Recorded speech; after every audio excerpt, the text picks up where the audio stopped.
ಪೊಲೀಸ್ನವರಂದ್ರೆ ನಾವು ಆರಕ್ಷಕರು, ಸತ್ಯ, ಧರ್ಮ, ನ್ಯಾಯ, ನೀತಿಯನ್ನು ಎತ್ತಿ ಹಿಡಿಯೋರು ಅಂತ ನಾವೆಲ್ಲ ಅನ್ಕೊಂಡಿದ್ದೀವಿ. ಆದರೆ ಇಲ್ಲೊಂದು ತಪ್ಪು ನಡೆದಿದೆ.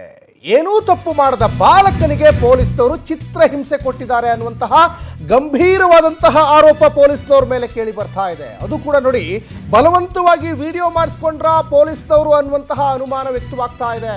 ಚಿನ್ನ ಕಳ್ಳತನ ಆರೋಪದ ಮೇಲೆ ಪೊಲೀಸ್ನವರು ಬಾಲಕನಿಗೆ ಟಾರ್ಚರ್ ಕೊಟ್ಟಿದ್ದಾರೆ ಅನ್ನುವಂತಹ ಆರೋಪ. 6ನೇ ತರಗತಿ ವಿದ್ಯಾರ್ಥಿಯನ್ನ ಠಾಣೆಗೆ ಕರೆದೊಯ್ದು ಪೊಲೀಸ್ನವರು ಹಲ್ಲೆ ಮಾಡಿದ್ದಾರೆ ಅನ್ನುವಂತಹ ಆರೋಪ ಕೇಳಿ ಬರ್ತಾ ಇದೆ. ಅಪ್ಪ ಅಮ್ಮನ ಮುಂದೆಯೇ ಪೊಲೀಸ್ ಠಾಣೆಯಲ್ಲಿ 11 ವರ್ಷದ ಬಾಲಕನಿಗೆ ಚಿತ್ರಹಿಂಸೆ ಕೊಟ್ಟಿರುವಂತಹ ಗಂಭೀರವಾದಂತಹ ಆರೋಪ ಪರಪ್ಪನ ಅಗ್ರಹಾರ ಪೊಲೀಸ್ ಮೇಲೆ ಈಗ ಕೇಳಿ ಬರ್ತಾ ಇದೆ. ಏನೂ ತಪ್ಪು ಮಾಡದ ಬಾಲಕನಿಗೆ ಪೊಲೀಸ್ನವರು ಚಿತ್ರಹಿಂಸೆ ಕೊಟ್ಟಿದ್ದಾರೆ ಅನ್ನುವಂತಹ ಗಂಭೀರವಾದಂತಹ ಆರೋಪ ಈಗ ಕೇಳಿ ಬರ್ತಾ ಇದೆ. ನೋಡಿ, 11 ವರ್ಷದ ಬಾಲಕನ ಮೇಲೆ 120 ಗ್ರಾಂ ಚಿನ್ನ ಕಳ್ಳತನ ಮಾಡಿರುವ ಆರೋಪ ಕೇಳಿ ಬರ್ತಾ ಇದೆ. ಇದು ಪರಪ್ಪನ ಅಗ್ರಹಾರ ಠಾಣಾ ಪೊಲೀಸ್ನವರು ಬಾಲಕನಿಗೆ ಚಿತ್ರಹಿಂಸೆ ಕೊಟ್ಟಿದ್ದಾರೆ. ವಿನಾಯಕ ಲೇಔಟ್ನ ಶಾಂತಿಪುರದಲ್ಲಿ ಲಾಂಡ್ರಿ ಇಟ್ಕೊಂಡಿದ್ರು ಬಾಲಾಜಿ. ಆಗಸ್ಟ್ನಲ್ಲಿ ಮಹಿಳೆಯೊಬ್ಬರು ಆಟೋದಲ್ಲಿ ಮನೆಗೆ ಬಂದಿದ್ದಾರೆ. ಅದೇ ರಸ್ತೆಯಲ್ಲಿ ಡ್ರೈ ಕ್ಲೀನಿಂಗ್ ಶಾಪನ್ನು ಇಟ್ಕೊಂಡಿರುವ ಬಾಲಾಜಿ ಅಂಗಡಿಯಲ್ಲಿ ಬಾಲಾಜಿ ಪುತ್ರ ಫೋನ್ ನೋಡ್ತಾ ಕೂತಿದ್ದಾನೆ. ಇನ್ನು ಮಹಿಳೆ ಅಂಗಡಿ ಬಳಿ ಬಂದು ಆ ಕಡೆ ಹೋಗುವಾಗ 10 ರೂಪಾಯಿ ಕೊಟ್ಟಿದ್ದಾರಂತೆ. ಪರಿಚಯಸ್ಥರು ಅಂತ ಹಣ ಪಡೆದು ಬಾಲಕ ಶಾಪ್ಗೆ ಹೋಗಿದ್ದಾನೆ. ಎಲ್ಲಿಗೆ?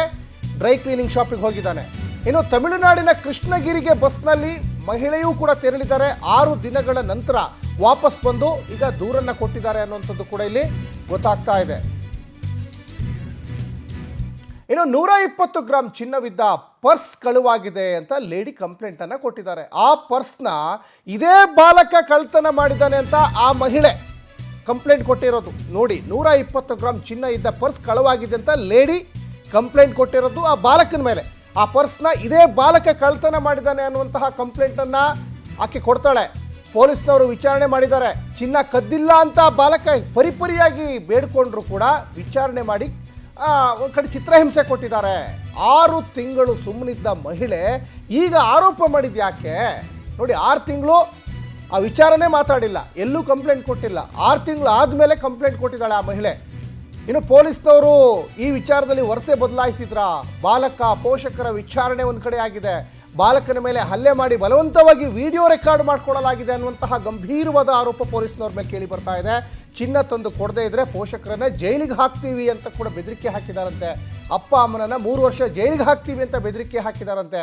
ನಾನೇ ಚಿನ್ನವಿದ್ದ ಪರ್ಸ್ ಕದ್ದೆ ಅಂತ ಹೇಳಿಸಿ ಈಗ ವಿಡಿಯೋ ರೆಕಾರ್ಡ್ ಏನಾದರೂ ಮಾಡಿಕೊಂಡ್ರ ಪರಪ್ಪನ ಅಗ್ರಹಾರ ಪೊಲೀಸ್ನವರು ಅನ್ನುವಂತಹ ಗಂಭೀರವಾದಂತಹ ಆರೋಪವನ್ನು ಈಗ ಅವ್ರ ಮೇಲೆ ಕೇಳಿ ಬರ್ತಾ ಇದೆ. ನೋಡಿ, ಕಂಡಿದ್ದು ಸುಳ್ಳಾಗ್ಬೋದು, ಕೇಳಿದ್ದು ಸುಳ್ಳಾಗ್ಬೋದು.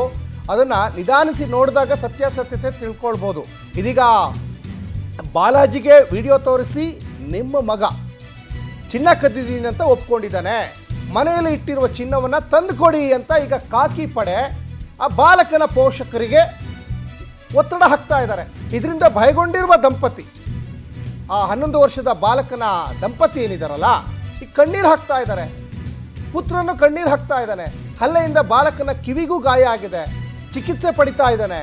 6-7 ತಿಂಗಳು ಸುಮ್ಮನಿದ್ದಂತಹ ಮಹಿಳೆ ಹಾಗೂ ಪೊಲೀಸ್ನವರು ಈಗ ಒಂದು ಕಡೆ ಈಗ ಎಲ್ಲ ರೀತಿಯಲ್ಲೂ ಆ ಬಾಲಕನಿಗೆ ಚಿತ್ರಹಿಂಸೆ ಸಿಗ್ತಾ ಇದೆ.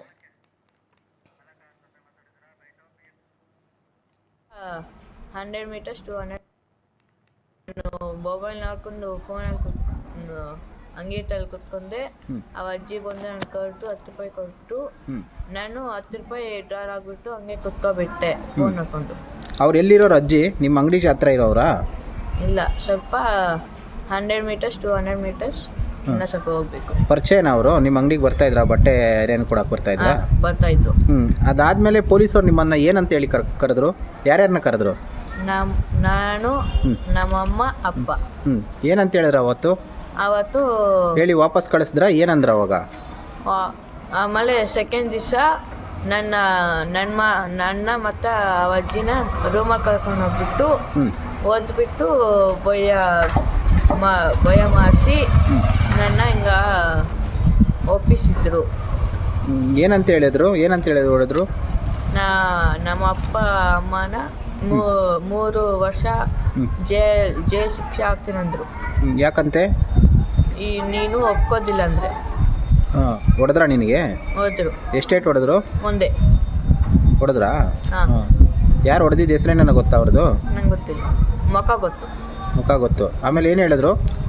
ನೀನು ಹಿಂಗೆ ಒಪ್ಕೋದಿಲ್ಲ ಅಂದರೆ ನಿಮ್ಮ ಅಪ್ಪ ಅಮ್ಮನ ಜೈಲ್ ಹಾಕ್ತೀವಿ ಅಂದರು. ಎಷ್ಟು ಗ್ರಾಮ್ ಗೋಲ್ಡ್ ಅಂತೆ? 120 ಗ್ರಾಮ್. 120 ಗ್ರಾಮ್ಸು. 1 ಇಯರಿಂದ ಸುಮ್ಮನೆ ಇದ್ದು ಈಗ ಯಾಕೆ ಬಂದಿದ್ದವರು? ಗೊತ್ತಿಲ್ಲ ಸರ್. ಲ್ಯಾಂಡ್ ಶಾಪ್ ಇದೆ. ನನ್ನ ಮಗ ಒಬ್ಬನು ಅಂಗಡಿಯಲ್ಲೇ ಇದ್ದವನು. ನಾವೆಲ್ಲೋ ಬೇರೆ ಕಡೆ ಆಚೆ ಹೋಗಿದ್ದೀವಿ ಸರ್ ನಾವು. ಆಮೇಲೆ ಸುಮಿತ್ರಮ್ಮ ಈ ಥರ ಗೋಲ್ಡ್ ಒಂದು ವಾರ ಬಿಟ್ಟು ಊರಿಗೆ ಹೋಗಿ ಒಂದು ವಾರ ಬಿಟ್ಟು ಗೋಲ್ಡ್ ಹೋಗಿದ್ದು ಬಾಲಾಜಿ ಅಂತ ನಮ್ಗೆ ಕಾಲ್ ಮಾಡೋರು ಸರ್. ಅವರು ನಮ್ಗೇನು ಗೊತ್ತಮ್ಮ ಅಂತ ನಾವು ಹೇಳಿದ್ವಿ ಸರ್. ಆಮೇಲೆ ಆ ಅಮ್ಮ ಬಂದು ಮನೆ ಖಾಲಿ ಮಾಡ್ಕೊಂಡು ಹೋಗಿ ಆಮೇಲೆ ನನ್ನ ಮೇಲೆ ಕಂಪ್ಲೇಂಟ್ ಕೊಟ್ಟವ್ರು ಸರ್ ಅವರು ಸ್ಟೇಷನಲ್ಲಿ. ಈ ಥರ ಪೊಲೀಸವ್ರು ಕರೆದ್ರು, ನಾವು ಹೋಗಿದ್ವಿ. ಎಲ್ಲ ಈ ಥರ ಹೆಂಗಮ್ಮ ಹೋಯ್ತು ಅಂತ ಅವ್ರು ಕೇಳಿದ್ರು. ಈ ಥರ ಡೀಟೇಲ್ಸ್ ಅದು ಅವರು ಹೇಳೋರು ಆಲ್ರೆಡಿ. ಈ ಥರ ಇಲ್ಲಿ ಹೋಗಿಲ್ಲ ನಮ್ಮ ಬೇರೆ ಹೋಗಿರೋದನ್ನ ಹೋಗಮ್ಮ ಅಂತ ಆ ಎಮ್ಮನೆ ಕಳಿಸ್ಬಿಟ್ಟವ್ರು ಸರ್. ನಾವು ಮನೆಗೆ ಬಂದುಬಿಟ್ಟಿದ್ವಿ. ಆಮೇಲೆ 1 ಇಯರ್ ಬಿಟ್ಟು ನನ್ನ ಮಗನ ಮೇಲೆ ಕಂಪ್ಲೇಂಟ್ ಕೊಟ್ಟವ್ರು ಸರ್. ನಂದು ಬಟ್ಟೆ ಐರನ್ ಮಾಡೋರು ನಾವು. ಆ ಅಮ್ಮ ಬಂದು ನಮ್ಮ ಒಂದು ದಿವಸ ಬಂದು ಬಟ್ಟೆ ಕೊಟ್ಟರು. ಆವತ್ತು ಸ್ವಲ್ಪ ಪರಿಚಯ ಆಯಿತು ಅವ್ರು ಅಷ್ಟೇ ನಮಗೆ. ಮತ್ತು ನಾವು ಅವ್ರ ಪಾಟಿಗೆ ಅವರೇ ಹೋದ್ರು ಬರ್ತಾಯಿದ್ರು ಅಷ್ಟೇ ಸರ್ ನಮಗೆ. ಮತ್ತೆ ಒಂದು ದಿವಸ ಬಂದು ಏನಾಯಿತೋ ಗೊತ್ತಿಲ್ಲ ಸರ್. ನಾವು ದೊಡ್ಡವ್ರು ನಾವು ಯಾರೂ ಇಲ್ಲ ಅಂಗಡಿಯಲ್ಲಿ ಅವತ್ತು. ನಾವು ನನ್ನ ಮಗ ಒಬ್ಬನೇ ಇದ್ದ ಸರ್ ಇದ್ದಿದ್ದು ಅವತ್ತು ನನಗೆ. ಆಮೇಲೆ ನಮ್ಮ ಇಬ್ಬರ ಮೇಲೆ ಕಂಪ್ಲೇಂಟ್ ಕೊಟ್ಟರು. ನಮ್ಮ ಮಿಸಸ್ ಮೇಲೆ ನನ್ನ ಮೇಲೆ ಕೊಟ್ಟರು. ಏನಂತ ಕಂಪ್ಲೇಂಟ್ ಕೊಟ್ಟರು? ಈ ಥರ ಒಡವೆ ಹೋಗಿದೆ, ಇವರೇ ತಗೊಂಡೋಗಿರೋದು ಅಂತ ಕಂಪ್ಲೇಂಟ್ ಕೊಟ್ಟರು ನನಗೆ. ಅಲ್ಲ, ಅವರು ಒಡವೆ ಎಲ್ಲಿ ಹೋಗಿದ್ದಂತೆ? ಅವ್ರು ಏನು ತರಲಿ ಬಂದರು? ನಿಮ್ಮ ಅಂಗಡಿ ಹತ್ರ ಏನಂತ ಹೇಳಿದ್ರು? ಅವರು ಮನೆಯಿಂದ ಬಂದು ಆಟೋ ಬುಕ್ ಮಾಡ್ಕೊಂಡೋಗಿ ನಮ್ಮ ಅಂಗಡಿ ಮುಂದೆ ಸುತ್ತಾಡ್ಕೊಂಡು ಗಾಡಿ ಸುತ್ಕೊಂಡಂಗೆ ಹಂಗೆ ಅಲ್ಲಿಂದ ಹಂಗೆ ಹೋದ್ರು ಅವರು. ನಮ್ಮ ಅಂಗಡಿ ಹತ್ರ ಮತ್ತೆ ನಮ್ಮ ಮಗ ನಾವು ಇಲ್ಲೂ ಇಲ್ಲ ಅವತ್ತು. ನಾವು ಸುಮ್ಮನೆ ಸುಳ್ಳು ಹೇಳ್ಬಿಟ್ಟು ನಮ್ಗೆ ಕಂಪ್ಲೇಂಟ್ ಕೊಟ್ಟು ನನ್ನ ಮೇಲೆ. ಎಷ್ಟು ದಿನ ಆದಮೇಲೆ ಅವ್ರು ಕಂಪ್ಲೇಂಟ್ ಕೊಟ್ಟಿದ್ದವರು? ಅವರು ಮನೆ ಖಾಲಿ ಮಾಡ್ಕೊಂಡು ಹೋದ್ಮೇಲೆ ಬಂದು ಆಮೇಲೆ ಕಂಪ್ಲೇಂಟ್ ಕೊಟ್ಟು. ಎಷ್ಟು ದಿನ ಆಗಿತ್ತು? ಆಯಿತು, ಅವರು ಮನೆಗೆ ಹೋಗಿ ಮತ್ತೆ ಒಡವೆ ಹೋಯ್ತು ಹಂಗೆ ಹಂಗೆ ಒಂದು ವಾರ ಆದಮೇಲೆ ಕಂಪ್ಲೇಂಟ್ ಕೊಟ್ಟವ್ರು ನಮಗೆ. ನೀವು ಎತ್ಕೊಂಡಿದ್ದೀರಾ ಅಂತ? ಹಾಂ. ಆವತ್ತು ಪೊಲೀಸರು ಕರೆಸಿ ಏನಂತ ಮಾತಾಡಿದ್ರು? ಆಮೇಲೆ ಎಲ್ಲ ಡೀಟೇಲ್ ಅಮ್ಮನ ಕೇಳಿದ್ರು.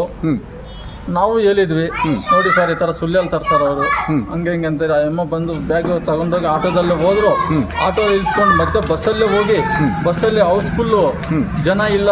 ನಮಗೆ ಒಬ್ಬ ಅಮ್ಮ ಚಿಕ್ಕ ಹುಡುಗಿರಿ ಆ ಅಮ್ಮ ತಗೊಂಡಿದ್ದೀನಿ ನಾನು. ಸೀಟ್ ಮೇಲೆ ಕೂತ್ಕೊಂಡಿದ್ದೆ ನಾನು. ಕೂತ್ಕೊಂಡು ಆ ಅಮ್ಮ ಚಿಕ್ಕ ಹುಡುಗಿ ಅನ್ಕೋಸ್ಕರ ಆ ಅಮ್ಮ ಬ್ಯಾಗ್ ಮುಂದೆ ಆ ಅಮ್ಮನ ಕೂರಿಸ್ಬಿಟ್ಟು ಆ ಅಮ್ಮ ನಿಂತ್ಕೊಂಡಿದ್ದೆ ಅಷ್ಟೇ ಸರ್. ಹಂಗಂತೆಲ್ಲ ಬುಧವಾರ ದಿವಸ ಪೊಲೀಸವರು ನಮ್ಗೆ ಫೋನ್ ಮಾಡಿದ್ರು. ನಮ್ಮ ಯಜಮಾನ್ರು ಮಾತಾಡಿದ್ರು, ನಿಮ್ಮ ಮಗನ ಕರ್ಕೊಂಡು ಬಾಪ ಅಂತ ಹೇಳಿದರು. ಪೊಲೀಸ್ ಸ್ಟೇಷನ್ಗೆ ಹೋಗಿದ್ದೀವಿ ನಾವು ಸಾಯಂಕಾಲ. ಹೋಗಿದ್ಮೇಲೆ ಏನಪ್ಪ ನೀವು ಗೋಲ್ಡ್ ತಗೊಂಡಿದ್ದೀರ ಅಂತ ನಮಗೆ ಕೇಳಿದರು. ನಾವು ಇಲ್ಲ ಅಂತ ಹೇಳಿದ್ವಿ. ನಮ್ಮ ಮಗನ್ನೇ ಕೇಳಿದರು. ಅವನು ಇಲ್ಲ ಸರ್ ನನಗೆ ಗೊತ್ತಿಲ್ಲ, ಆಂಟಿ ಬಂದರು ನನಗೆ 10 ರೂಪಾಯಿ ಕಾಸು ಕೊಟ್ಟರು ಹೋದ್ರು ಆಟೋಕ್ಕೆ ಅಂತ ಹೇಳವನೇ. ಆವತ್ತೆಲ್ಲ ಸರಿ ಆಯಿತು ಮನೆಗೆ ಹೋಗಂತ ಹೇಳಿದರು. ನಾಳೆ ಬಾ ಅಂತ ಹೇಳಿದರು. ನಾಳೆ ಗುರುವಾರ ದಿವಸ ನಾವು ಹೋಗಿದ್ವಿ. ಹೋಗಿದ್ಮೇಲೆ ನಮ್ಮನ್ನ ಏನೂ ಕೇಳಿಲ್ಲ. ನಮ್ಮ ಮಗನ ಮಾತ್ರ ಒಳಗಡೆ ಕರ್ಕೊಂಡೋಗಿ ತುಂಬ ಟೈಮ್ ಅವನು ಟಾರ್ಚರ್ ಮಾಡಿ ಅವನು ಕೇಳಿದರೆ ಅವನು ಒತ್ಕೊಂಡಿಲ್ಲ. ನನಗೆ ಗೊತ್ತಿಲ್ಲನೇ ಹೇಳ್ತಾನೆ ಅವನು. ಇವರು ಟಾರ್ಚರ್ ಮಾಡಿ ಅವನು ಓಡಿಸ್ಬಿಟ್ಟವ್ರೆ ಸರ್. ಅವನು ಹೊಡೆದು ಲೈಟ್ ಆಫ್ ಮಾಡಿ ಆನ್ ಮಾಡಿ ಲೈಟ್ ಆಫ್ ಮಾಡಿ ಆನ್ ಮಾಡಿ ತುಂಬ ಟೈಮ್ ಮನೆ ಅಲ್ಲೇ ರೂಮ್ ಒಳಗಡೆ ಇಟ್ಕೊಂಡು ಅವ್ರನ್ನ ಕನ್ವಿನ್ಸ್ ಮಾಡಿ ಅವನು ಓಡಿಸ್ಬಿಟ್ಟು.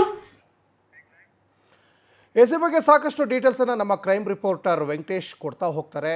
ವೆಂಕಟೇಶ, ಈ ಬಾಲಕನಿಗೆ ಹಲ್ಲೆ ಮಾಡಿರುವ ಕೇಸ್ಗೆ ಸಂಬಂಧಪಟ್ಟಂಗೆ 6 ತಿಂಗಳು ಆದಮೇಲೆ ಆ ಮಹಿಳೆ ಬಂದು ದೂರು ಕೊಡ್ತಾರೆ. ಪೊಲೀಸ್ನವರು ಒಂದು ಕಡೆ ಈಗ ವಿಡಿಯೋ ಕೂಡ ಮಾಡ್ಕೊಂಡಿದ್ದಾರೆ, ಬಾಲಕನೇ ಈಗ ಚಿನ್ನ ಕದ್ದಿದ್ದಾನೆ ಅಂತ. ಸತ್ಯಾಸತ್ಯತೆ ಏನಿರ್ಬೋದು ಅಂತ ವೆಂಕಟೇಶ್? ಸಚಿನ್, ಆಂಧ್ರ ಪ್ರದೇಶ ಮೂಲದ ಈ ದಂಪತಿ ಬೆಂಗಳೂರಿಗೆ ಬಂದು ಜೀವನವನ್ನು ಮಾಡ್ತಾ ಇರ್ತಾರೆ. ಲ್ಯಾಂಡ್ರಿ ಇಟ್ಕೊಂಡು ಜೀವನ ಮಾಡ್ತಾ ಇರ್ತಾನೆ. ಮಗನನ್ನು ಕೂಡ ಸ್ಕೂಲಲ್ಲಿ ಓದಿಸ್ತಾ ಇರ್ತಾರೆ. ಹೀಗೆ ಇರಬೇಕಾದ್ರೆ ಒಂದಿನ ಅದೇ ಏರಿಯಾದಲ್ಲಿ ಇದ್ದಂತಹ ಮಹಿಳೆಯವರುಗಳು ಊರಿಗೆ ಹೋಗ್ಬೇಕಂತ ಹೇಳಿ ಆಟೋವನ್ನು ಬುಕ್ ಮಾಡ್ಕೊಂಡು ಆ ರಸ್ತೆಯಲ್ಲಿ ಬರ್ತಾರೆ. ಬಂದಂಥವರು ಕೂಡ ಆಟೋ ಅವರ ಅಂಗಡಿ ಮುಂದೆ ಟರ್ನ್ ಮಾಡ್ಕೊಳ್ಳುವಂಥ ಸಂದರ್ಭದಲ್ಲಿ ಆ ಬಾಲಕನನ್ನು ನೋಡಿ ಕರೆದು ಆತನ ಕೈಗೆ 10 ರೂಪಾಯಿ ಹಣವನ್ನು ಕೂಡ ಕೊಟ್ಟಿರ್ತಾರಂತೆ. ಅದಾದ ಬಳಿಕ ಆಕೆ ಊರಿಗೆ ಹೋಗಿರ್ತಾರೆ. ಊರಿಗೆ ಹೋಗಿ 6 ದಿನಗಳ ನಂತರ ವಾಪಸ್ ಬಂದು ಮನೆಯಲ್ಲಿ ಚಿನ್ನ ಕಳ್ಳತನ ಆಗಿದೆ, ಬ್ಯಾಗಲ್ಲಿ ಇಟ್ಟಿದೆ. ಅಂಗಡಿ ಹತ್ರ ಬಂದಂಥ ವೇಳೆಯಲ್ಲಿ ಆ ಬಾಲಕ ತೆಗೆದುಕೊಂಡಿದ್ದಾನೆ ಅಂತ ಹೇಳಿ ಆ ಬಾಲಕ ಮತ್ತು ಆ ಪೋಷಕರ ವಿರುದ್ಧ ಒಂದು ಆರೋಪವನ್ನು ಮಾಡಿ ಪೊಲೀಸ್ ಠಾಣೆಗೆ ದೂರನ್ನು ಕೊಡ್ತಾರೆ. ಪೊಲೀಸರು ಪ್ರಕರಣವನ್ನು ದಾಖಲಿಸಿಕೊಂಡು ತನಿಖೆಗೆ ಅಂತ ಹೇಳಿ ಈ 3 ಜನರನ್ನು ಕರೆಸ್ತಾರೆ. ತಂದೆ, ತಾಯಿ ಮತ್ತು ಮಗುವನ್ನು ಹಾಗೂ ಈ ದೂರುದಾರ ಮಹಿಳೆಯನ್ನು ಕೂಡ ಕರೆಸಿ ವಿಚಾರಣೆ ಮಾಡಿದಂಥ ಸಂದರ್ಭದಲ್ಲಿ ಆಕೆ ಎಲ್ಲಿಂದ ಎಲ್ಲಿಗೆ ಹೋದ್ರು, ಯಾವ ಊರಿಗೆ ಹೋದ್ರು, ಯಾವ ಮಾರ್ಗದಲ್ಲಿ ಹೋದ್ರು ಅನ್ನೋದ್ರ ಬಗ್ಗೆ ಕಂಪ್ಲೀಟ್ ಆದಂಥ ಮಾಹಿತಿಯನ್ನು ತಿಳಿದುಕೊಳ್ತಾರೆ. ಆಗ ಆಕೆ ಹೇಳಿದ್ದನ್ನು ಕೇಳಿದಂಥ ಪೊಲೀಸರಿಗೆ ತಾವು ಎಲ್ಲೋ ಬಸ್ಸಲ್ಲಿ ಕಳ್ಕೊಂಡಿರ್ಬೋದು ಅಥವಾ ಬೇರೆ ಎಲ್ಲಾದರೂ ಕೂಡ ಕಳೆದೋಗಿರ್ಬೋದು ಅಂತ ಹೇಳಿ ವಿವರವನ್ನು ಕೊಡ್ತಾರೆ. ಆಗ ಆಕೆಯು ಕೂಡ ಸುಮ್ಮನಾಗಿ ಅವರಿಗೆ ಬುದ್ಧಿಯನ್ನು ಹೇಳಿ ವಾಪಸ್ ಕಳಿಸ್ತಾರೆ. ಅದಾದ ಬಳಿಕ 6 ತಿಂಗಳ ಆದಮೇಲೆ ಮತ್ತೆ ವಾಪಸ್ ಬಂದು ಈಗ ಬಾಲಕನೇ ಚಿನ್ನವನ್ನು ಕದ್ದಿದ್ದಾನೆ ಅಂತ ಹೇಳಿ ಆತನ ಮೇಲೆ ಆರೋಪವನ್ನು ಮಾಡ್ತಾರೆ. ಇದಕ್ಕೆ ಪೊಲೀಸರು ಕೂಡ ಅವನೇ ಕದ್ದಿದ್ದಾನೆ ಅನ್ನುವಂಥ ರೀತಿಯಲ್ಲಿ ಆ ಬಾಲಕನನ್ನು ಮತ್ತು ಅವರ ಪೋಷಕರನ್ನು ಪೊಲೀಸ್ ಠಾಣೆಗೆ ಕರೆಸಿ 2 ದಿನ ಅಲಿಸ್ತಾರೆ.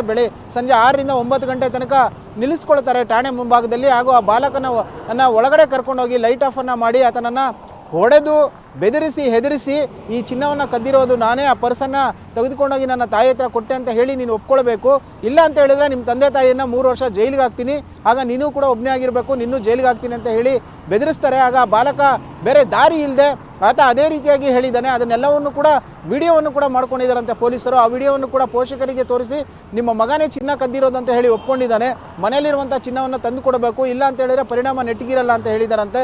ಜೊತೆಗೆ ಅವರ ಮನೆಯಲ್ಲಿ ಅವರು ಖರೀದಿ ಮಾಡಿರುವಂತಹ ಸಣ್ಣ ಪುಟ್ಟ ಚಿನ್ನ ಏನಿರುತ್ತೆ ಅದಕ್ಕೆ ಬಿಲ್ಲನ್ನು ಕೂಡ ತಂದು ತೋರಿಸ್ಬೇಕು, ಇಲ್ಲ ಅಂದರೆ ನೀವೇ ಅದೇ ಚಿನ್ನವನ್ನು ಕದ್ದಿದ್ದೀರಾ ಅಂತ ಹೇಳಿ ನಿಮ್ಮನ್ನು ಜೈಲಿಗೆ ಹಾಕ್ತೀವಿ ಅಂತ ಹೇಳಿ ಎದುರಿಸ್ತಾ ಇದ್ದಾರಂತೆ. ಇದರಿಂದ ಮನನೊಂದಂತಹ ಈ ಪೋಷಕರು ಮತ್ತು ಮಗ ಕಣ್ಣೀರಾಗ್ತಾ ಇದ್ದಾರೆ, ಭಯ ಪಡ್ತಾ ಇರುವಂಥದ್ದು. ಮಗ ಅಂದರೆ ಶಾಲೆಗೆ ಹೋಗ್ತಾ ಇದ್ದಂಥ ಬಾಲಕ, 11 ವರ್ಷದ ಬಾಲಕ 120 ಗ್ರಾಮ್ ಚಿನ್ನವನ್ನು ಕದೀತಾನೆ ಅಂತ ಹೇಳಿದರೆ ಏನರ್ಥ? ಹಾಗಾದರೆ ನಿಜಕ್ಕೂ ಪೊಲೀಸರು 6 ತಿಂಗಳು ಯಾಕೆ ಸುಮ್ಮನೆ ಇದ್ರು, ಆ ಮಹಿಳೆಯು ಕೂಡ ಸುಮ್ಮನೆ ಯಾಕಿದ್ರು ಅನ್ನೋಂಥ ಪ್ರಶ್ನೆ ಕೂಡ ಕಾಡ್ತಾ ಇರುವಂಥದ್ದು. ಸದ್ಯ ಈಗ ಪೊಲೀಸರು ಆ ಒಂದು ವಿಡಿಯೋವನ್ನು ಇಟ್ಕೊಂಡು ಅವರಿಗೆ ಹೆದರಿಸ್ತಾ ಇದ್ದಾರೆ ಅಂತ ಹೇಳಿ ಗೊತ್ತಾಗ್ತಾ ಇರುವಂಥದ್ದು. ಸದ್ಯ ಈಗ ನೊಂದ ಪೋಷಕರು ಕೂಡ ಈಗ ನ್ಯಾಯಕ್ಕಾಗಿ ಒಂದು ಮನವಿಯನ್ನು ಕೂಡ ಮಾಡ್ಕೊಳ್ತಾ ಇರುವಂಥದ್ದು. ಸಚಿನ್, ಧನ್ಯವಾದ ವೆಂಕಟೇಶ್ ತಮ್ಮೆಲ್ಲ ಡೀಟೇಲ್ಸ್ಗಾಗಿ.